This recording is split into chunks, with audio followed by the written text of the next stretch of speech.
Je dois commencer par un aveu silencieux, presque murmuré à l'oreille de ceux qui vivent dans l'ombre lumineuse du mystère. Plus vous arrêtez de chercher, plus vite vous trouvez. Cette phrase, qui semble défier la logique, s'est révélée à moi comme une lumière oblique, traversant l'atelier au lever du jour, frappant la toile non pas là où mes pinceaux travaillaient, mais là où mon regard avait cessé d'insister. Et si vous avez déjà senti que vos plus grandes intuitions surgissaient précisément quand vous renonciez à les poursuivre, alors vous appartenez à cette confrérie discrète des êtres mystérieux, intuitifs et spirituels qui habitent le monde comme des voyageurs d'un territoire intérieur invisible. Il existe un moment particulier où l'esprit humain cesse d'être un instrument de chasse et devient un réceptacle. C'est une suspension délicate, comme la paume ouverte d'une main qui n'attrape rien mais reçoit tout. Lorsque je prononce plus, vous arrêtez de chercher, plus vite vous trouvez. Je ne vous invite pas à l'abandon, mais à un autre type de vision, celui que les hommes pressés n'osent jamais pratiquer. Ceux qui vivent à la surface cherchent, fouillent, exigent, mais ceux dont le cœur est traversé par un fil secret, eux, savent attendre que la vérité descende comme une plume lente dans la lumière. Je parle ici en première personne, car cette révélation ne s'est pas écrite dans un livre, mais dans ma chair, dans mes hésitations, dans les nuits où je cherchais des réponses avec une telle intensité que mes pensées devenaient un labyrinthe sans centre. Chaque fois que je forçais, je m'éloignais. Chaque fois que je lâchais prise, quelque chose s'ouvrait. C'est ainsi que j'ai découvert que l'intuition n'est pas un éclair, mais un miroir poli par le silence. Nous croyons chercher le monde, mais c'est le monde qui nous cherche. Et il ne nous trouve qu'au moment où nous cessons de nous agiter. Si vous êtes ici à lire ces mots, c'est peut-être parce que vous sentez en vous ce mouvement secret. Vous avez déjà pressenti que votre esprit possède des sens qui ne figurent pas dans les livres d'anatomie. Vous avez perçu des réponses dans des choses que les autres considèrent comme insignifiantes. Le bruit d'un pas sur une pierre humide, la manière dont la lumière se glisse entre deux volets, ou le silence soudain qui suit une question importante. Ceux qui sont mystérieux ne le sont pas par choix, mais parce qu'ils se tiennent à la frontière entre ce qui se voit et ce qui se devine. Et je dois vous dire quelque chose que seuls ceux qui vivent dans cette frontière peuvent comprendre. Il y a une fatigue particulière à être intuitif, non pas la fatigue du corps, mais celle de porter une conscience trop large pour les gestes étroits de la société. Vous voyez les intentions derrière les mots, les fissures derrière les sourires, les ombres derrière les certitudes. Vous percevez avant les autres et pourtant, vous ne pouvez prouver ce que vous sentez. Alors vous avancez comme on avance dans une ville enveloppée de brume. Lentement, prudemment, mais avec une acuité étrange, comme si chaque pas devenait une écoute. Je me souviens d'un jour où, épuisé de chercher une réponse que je croyais fondamentale, je me suis assis devant un mur nu. Rien d'extraordinaire, un simple mur, pâle, sans texture remarquable. Et pourtant, c'est dans cette absence que la réponse s'est révélée.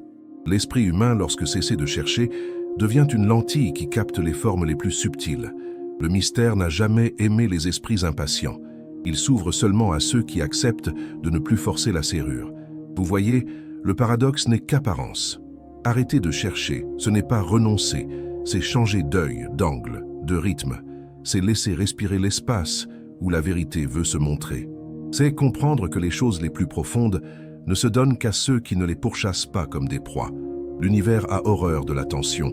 Il se dévoile à ceux qui sont assez sensibles pour sentir sa vibration, assez calmes pour recevoir sa forme.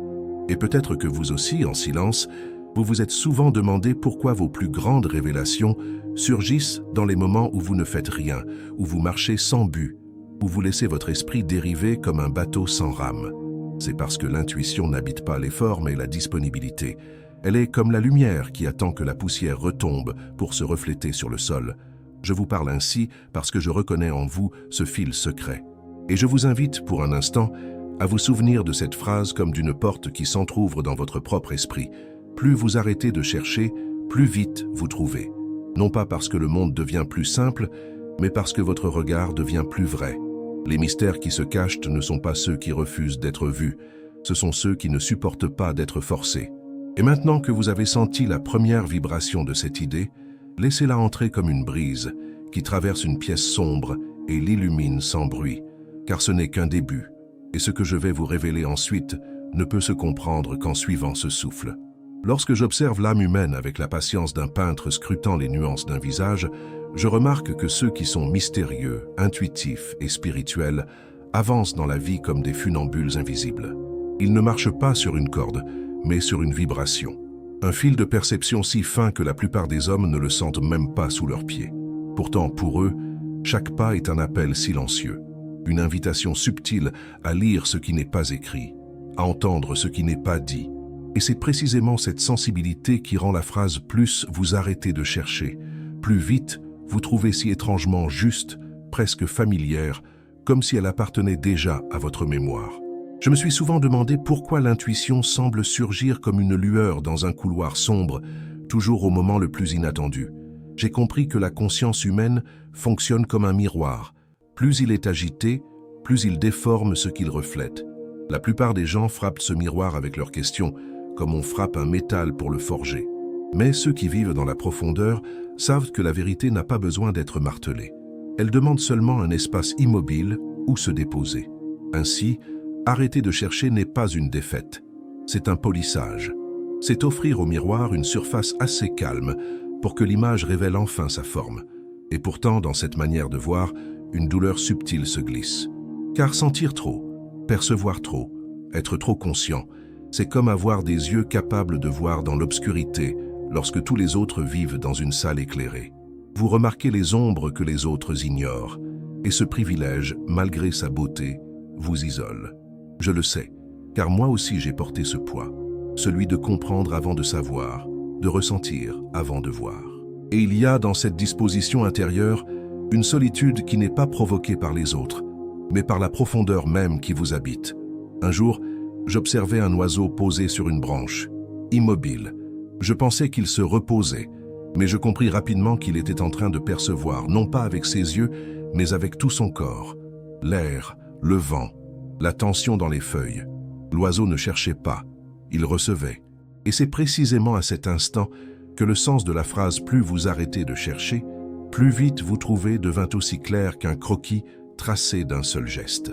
L'univers répond à ceux qui savent écouter avec la totalité de leur être. Les êtres mystérieux ne sont pas des énigmes volontairement dissimulées. Ils sont des fenêtres ouvertes sur un niveau de réalité que la majorité n'a jamais appris à regarder. Ils perçoivent les liens invisibles entre les événements, les émotions cachées derrière les mots, les trajectoires silencieuses des destins qui se croisent. Ils possèdent une sensibilité qui ne les rend pas supérieurs, mais plus poreux, plus exposés, comme une toile fine qui absorbe la lumière mais aussi les ombres.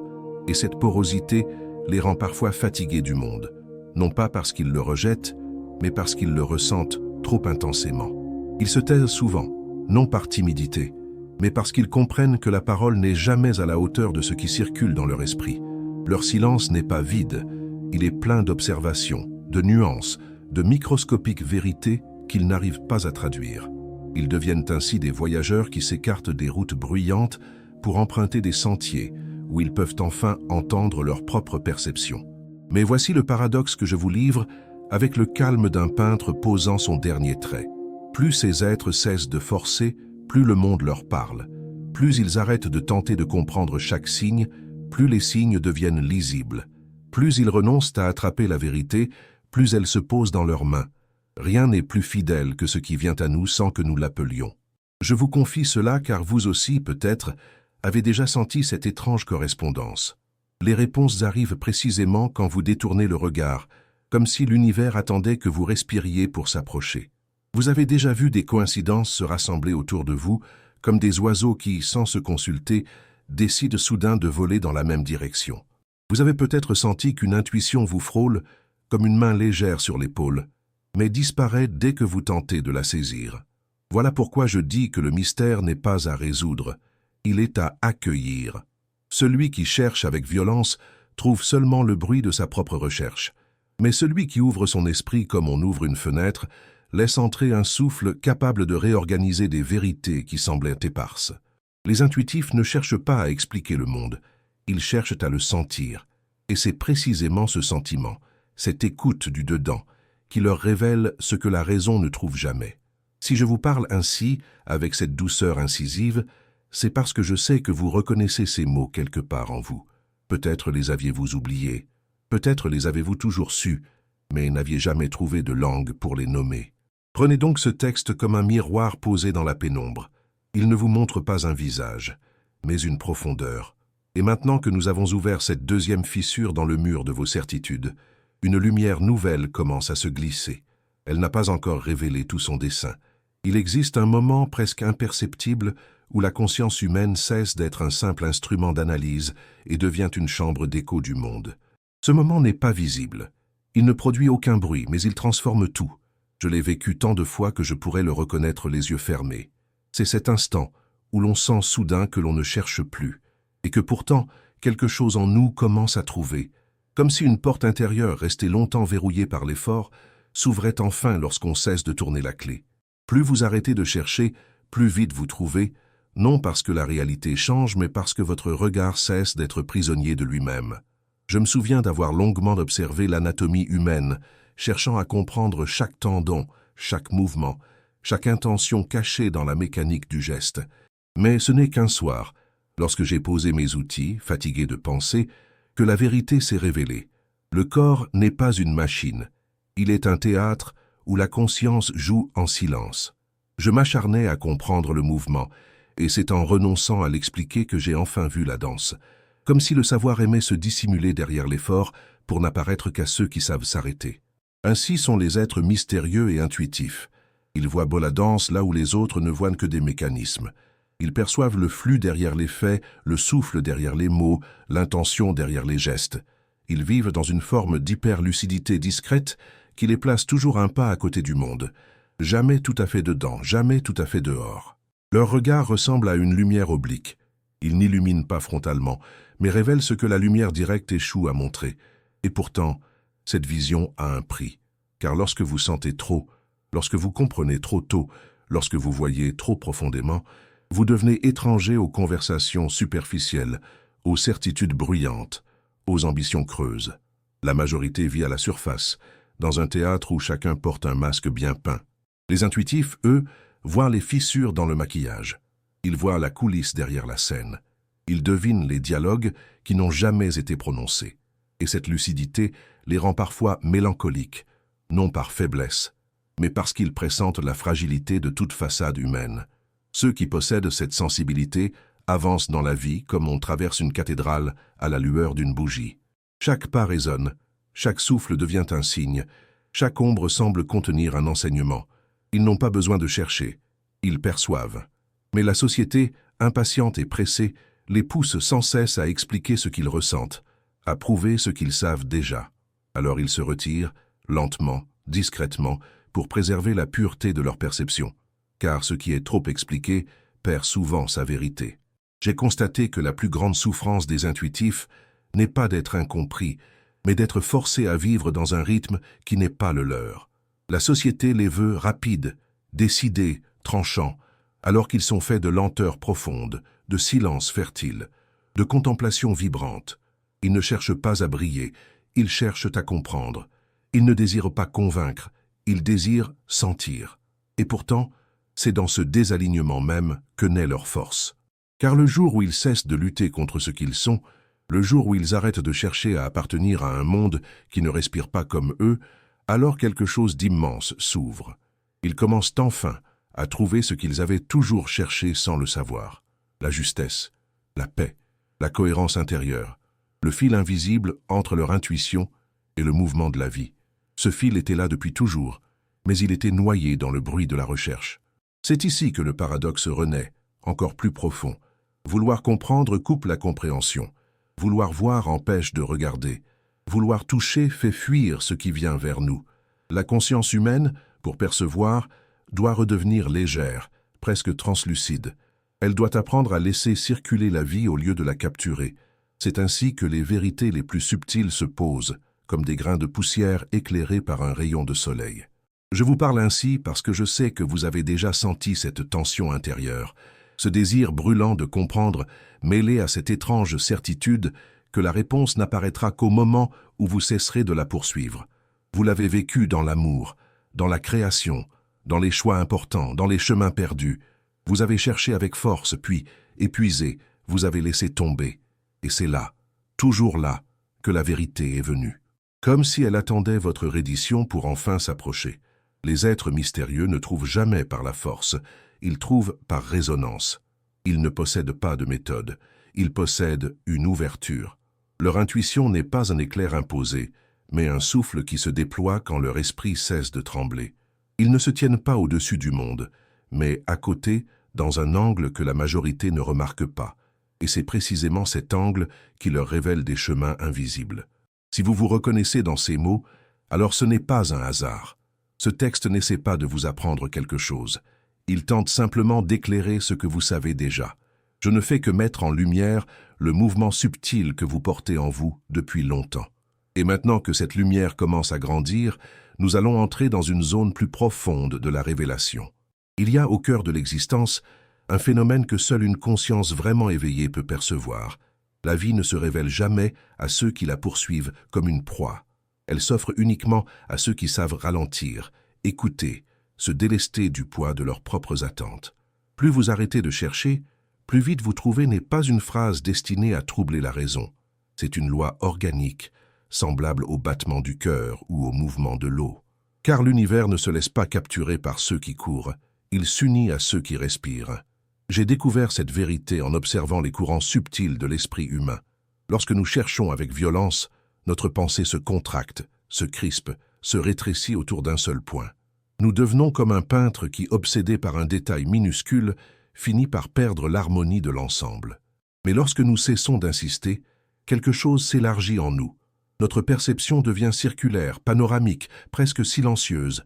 Elle cesse de frapper le monde et commence enfin à le recevoir.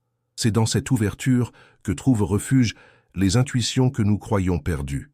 Ceux que j'appelle les êtres mystérieux vivent exactement dans cette zone d'ouverture. Ils ne se précipitent jamais. Ils ne s'accrochent pas aux réponses. Ils savent, d'une sagesse ancienne, que la vérité possède son propre rythme, parfois plus lent que la pensée, parfois plus rapide que le désir.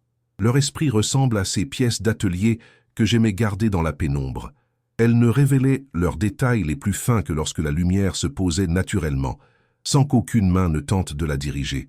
Mais ce don n'est pas sans épreuve. Car percevoir au-delà du visible signifie aussi ressentir ce que les autres ne remarquent jamais. Les intuitifs sentent les ruptures avant qu'elles ne arrivent, les mensonges avant qu'ils ne soient prononcés, les fins avant même que les commencements ne se stabilisent. Cette capacité n'est pas un miracle, c'est une blessure ouverte sur la beauté et sur la fragilité humaine.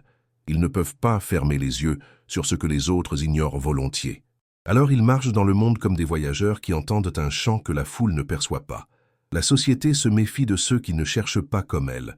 On leur demande de s'expliquer, de justifier, de prouver ce que leur intuition leur souffle. On les accuse d'être vagues, trop sensibles, trop silencieux. Pourtant, leur silence est riche, leur sensibilité est une antenne, leur mystère une protection. Ils ne se cachent pas, ils se préservent. Ils savent que trop de bruit détruit la finesse d'une vérité naissante. Ils savent que certaines réponses meurent lorsqu'elles sont exposées trop tôt. J'ai vu tant d'esprits se perdre en poursuivant des illusions que la société glorifie, la réussite, la reconnaissance, la cohérence immédiate, les certitudes faciles. Mais les êtres mystérieux comprennent qu'il existe une autre dynamique, plus subtile. Parfois, pour trouver, il faut cesser de tendre la main. Pour recevoir, il faut se retirer légèrement. Pour voir clairement, il faut fermer les yeux quelques instants. Ils comprennent que l'univers n'est pas un mécanisme obéissant, mais une danse qui exige que nous trouvions son rythme avant d'oser y participer. Et c'est ici que se trouve la véritable bascule. Ce que vous preniez pour une faiblesse, votre lenteur, vos intuitions réprimées, vos silences, votre manière d'observer avant d'agir, n'était pas une faille, c'était une maturation, une éclosion lente, une préparation pour une manière de voir que très peu possèdent. Vous n'êtes pas en retard sur le monde, vous êtes en avance sur vous-même. Le moment où vous cessez de chercher n'est pas un renoncement, c'est une maturité naissante. C'est le moment où l'esprit abandonne ses illusions de contrôle et s'ouvre à une intelligence plus vaste, non pas intellectuelle, mais vibratoire. Le mystère que vous portez n'est pas un obstacle, mais une porte. Votre intuition n'est pas un accident, mais un langage. Votre silence n'est pas un vide, mais un instrument. Lorsque j'ai compris cela, j'ai arrêté de forcer ma création. Mes dessins, mes inventions, Mes réflexions les plus profondes sont nées précisément lorsque je cessais d'essayer de les produire. Elles surgissaient dans les interstices, dans une promenade, dans un geste distrait, dans un moment où mon esprit n'était plus un outil, mais un espace. Ce n'est pas moi qui créais, c'était la création qui me traversait. Vous aussi, vous connaissez ces instants, ces moments où une réponse apparaît soudainement, comme si elle avait été déposée dans votre esprit par une main invisible. Ces instants où tout semble se synchroniser, où les signes se rassemblent, où une clarté vous envahit sans raison apparente. Ce phénomène n'est pas un hasard, il est la conséquence directe de votre nature intuitive. Vous recevez plus quand vous forcez moins. Et si vous comprenez cela, alors vous commencez à percevoir la véritable révélation. Les mystères ne se dévoilent pas dans la tension, mais dans la détente. La spiritualité ne se vit pas dans la recherche, mais dans la présence. L'intuition n'apparaît pas dans le bruit, mais dans le souffle. Vous n'avez jamais manqué de réponses. Vous aviez seulement trop de mouvements pour les entendre. Et maintenant que cette vérité a commencé à